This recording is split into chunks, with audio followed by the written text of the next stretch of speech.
सुलेखा सुबह सुबह नहाकर अपने कमरे में आती है और 2 कपड़े लेकर बैठ जाती है। यह देखकर सुलेखा की पति सोहन कहता है, क्या हुआ सुलेखा, तुम नहाकर इतना शांत क्यों बैठी हो? जाओ जल्दी से तैयार हो जाओ, बाहर नहीं चलना है। कैसे तैयार हो जाऊं सोहन जी, 2 कपड़े हैं, रोज रोज यही पहनकर निकल जाती हूँ कमरे से बाहर। पता नहीं मेरे बारे में क्या सोचते होंगे सब लोग कि नई बहू है और कपड़े वही 2 पुराने पहनती हैं। तुम भी ना बिल्कुल पागल हो, कोई कुछ नहीं सोचेगा तुम्हारे बारे में।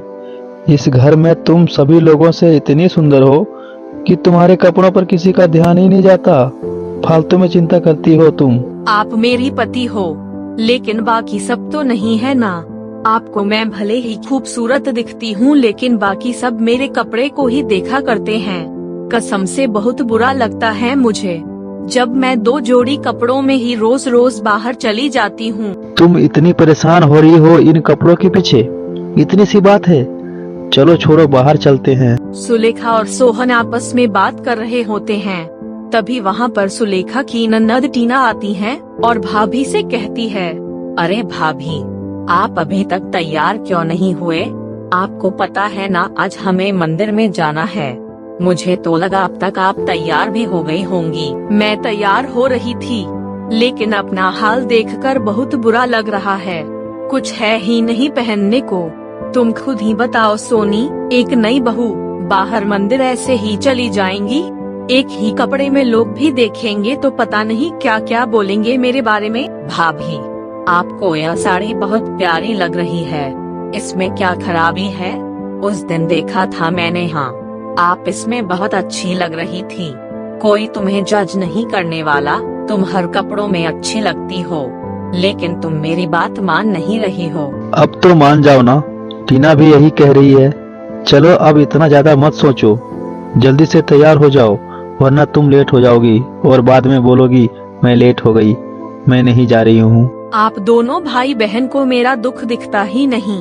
अरे नई बहू ऐसी कुछ भी पहन के चली जाए तो लोग तो बातें बनाएंगे ही ना। आप लोगों को तो फर्क पड़ेगा नहीं। मुझे नहीं जाना है बाहर इन कपड़ों में, जिसको जाना है जा सकते हो। अरे तुम तो गुस्सा हो गई। मैं ये बोल रहा था कि अभी चलो, मैं तुम्हें नए कपड़े दिला दूंगा बाहर चल के। जो तुम बोलोगी वही दिला दूंगा, तब तो कोई परेशानी नहीं होगी ना। भाभी, भैया तो कपड़े दिला ही रहे हैं, और रही बात अभी क्या पहनने की, तो मेरे पास एक नया सूट पड़ा है, मैंने कभी नहीं पहना, शायद आपके लिए ही बना था। अभी मैं सूट लेकर आती हूँ, आप पहन लेना, फिर तो कोई दिक्कत नहीं है ना। आप लोग इतना बोल रहे हो तो फिर मुझे क्या परेशानी होगी? ठीक है मैं चलती हूँ, लेकिन याद रहे सोहन जी मुझे नई साड़ी दिला देना। और सोनी, जो तुम मेरे लिए जो अपनी नई वाली सूट लेकर आ रही हो ना, वो मैं तुम्हें वापस नहीं दूंगी, क्योंकि वो नया है, मैं ही रख लेती हूँ। ठीक है। सुलेखा ऐसे ही हर जगह कपड़ों के लिए रोती रहती और सबसे कपड़े लेती रहती। ऐसा कई दिनों तक चलता रहता है। कुछ दिनों के बाद करवा चौथ का त्योहार आने वाला होता है, तो सुलेखा अपनी सास के पास जाकर कहती है, माँ जी, मैं करवा चौथ का व्रत नहीं रख सकती हूँ। अरे अब क्या हुआ? करवा चौथ का व्रत तो हर सुहागन को रखना चाहिए, और तो है कि तुम मना कर रही हो, कोई परेशानी है क्या? माँ जी आप ही बताइए। करवा चौथ का व्रत नई लाल साड़ी पहनकर रखा जाता है, और वो भी दिन में अलग अलग पहनी जाती है, रात के समय अलग। लेकिन मेरे पास तो कुछ है ही नहीं, और ना ही उन्होंने मुझे पैसे दिए कुछ नया लाने के लिए। अब आप ही बताइए करवा चौथ कैसे करें? बहू बस इतनी सी बात के लिए करवा चौथ का व्रत रखने से मना कर देगी? तुझे पता है ना, पति की लंबी उम्र के लिए रखा जाता है ये व्रत। तुम एक साड़ी के लिए अपने पति की उम्र के साथ खेल रही हो, ये तुझे गलत नहीं लग रहा है क्या? आप सही कह रही हो माँ जी, लेकिन यह भी तो सही है ना कि लाल साड़ी ही सुहाग का प्रतीक होता है। अब मेरे पास वह साड़ी नहीं है तो मैं कैसे करूँ? खैर छोड़िए, जाने दीजिए, आपको मैं ही गलत लगूंगी। ठीक है, अब कपड़ों के लिए मना मत करो। अगर तेरे को लाल साड़ी चाहिए तो मैं दिला दूंगी, लेकिन तू मेरे बेटे के लिए करवा चौथ का व्रत जरूर रखेगी, क्योंकि मैं नहीं चाहती कि मेरी बहू और लोगों से अलग जाए। ठीक है माँ जी। एक बात और बोलूं, आप बुरा तो नहीं मानेगी? अब बोल भी दो बहू, जो बोलना है। आपको पता है ना माँ, कुछ दिनों बाद मेरे भाई की शादी है और मेरे पास शादी में पहनने के लिए कुछ भी नहीं है, और आप साड़ी दिला रही है तो उस दिन के लिए भी दिला दीजिए। मुझे भी अच्छा लगेगा कि मेरी सास ने मुझे इतना सब कुछ दिलाया है। और वैसे भी आप मुझे बहुत मानती हो ना, क्योंकि आप मेरी प्यारी प्यारी सास हो। बिल्कुल बिल्कुल, इंसान को कैसे मनाना है ये सब तो कोई तुझसे सीखे, क्योंकि पहले तो तू कपड़े के लिए रो रही थी और कपड़ा मिल गया तो सीधा सर पर चढ़कर अपने भाई की शादी के लिए कपड़ा मांग रही है। तुझे पता है यह सब कितना महंगा आता है और तू तो मानने वाली है नहीं। माँ जी, अब आप ही बताइए, महंगी को देखकर मैं अपने भाई की शादी में कुछ अच्छा पहनूं ही नहीं। नहीं दिलाना है तो साफ मना कर दीजिए, मैं कुछ और देख लूंगी। सुलेखा अपनी सास को कपड़े दिलाने के लिए मना ही लेती है और बेचारी सुलेखा की सास को हार कर अपनी बहू को नए कपड़े दिलाने ही पड़ते हैं। ऐसा कई बार होता है।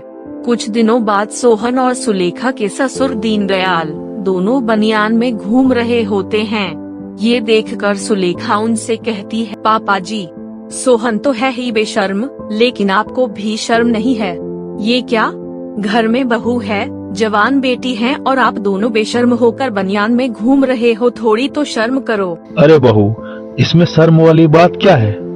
जब हमारे पास पैसे ही नहीं है कपड़े खरीदने के लिए तो बनियान में घूमना ही पड़ेगा ना। और मुझे तो ऐसा भी लग रहा है कि आज बनियान में घूम रहे हैं, कल नंगे घूमते नजर आएंगे हम दोनों। आप दोनों कंपनी में अच्छी नौकरी करते हो और इतने पैसे कमा लेते हो कि कोई मांगने आ जाए तो देते देते थक जाओ, और आप दोनों ये कह रहे हो कि पैसे नहीं है। मैं भी इसी घर में रहती हूँ, सब देखती हूँ। अब तुम खुद बताओ, सारे पैसे तो तुम्हारे नए नए कपड़े खरीदने में चले जाते हैं, फिर भी तुम्हारा रोना बंद नहीं होता। और हम यहाँ 2 शर्ट में पूरा महीना गुजार रहे हैं, फिर भी कभी शिकायत नहीं करते। और अब तो वो भी खरीदने तक पैसे नहीं है। कोई बात नहीं सुलेखा, तुम इतना परेशान मत हो। हमारा क्या है, हम तो अपना काम बनियान में भी चला लेंगे, लेकिन हम तुम्हें रोज नए नए कपड़े दिलाएंगे। हाँ बिल्कुल, अब तो कोई परेशानी नहीं है ना बहू? और अगर है भी तो पहले बता देना, हम दोनों बनियान पहनना भी छोड़ देंगे। अब अपने पति और ससुर की बात सुनकर सुलेखा का मुंह बंद हो जाता है और वो चुपचाप अपने कमरे में चली जाती हैं। अपने पति और ससुर को ऐसे कई दिनों तक बनियान में घूमते देखकर सुलेखा को बहुत बुरा लगता है। कुछ दिनों के बाद सुलेखा सबके पास जाकर कहती है, आप लोग सही कह रहे हो, मुझे नई नई कपड़े नहीं लेनी चाहिए। मैंने सारी अलमारियां भर दी, फिर भी मेरे नए कपड़े लेने का जिद्दी नहीं उतरा। मुझे माफ कर दो, मैं ही गलत थी। अब आगे से ऐसा कभी नहीं करूँगी।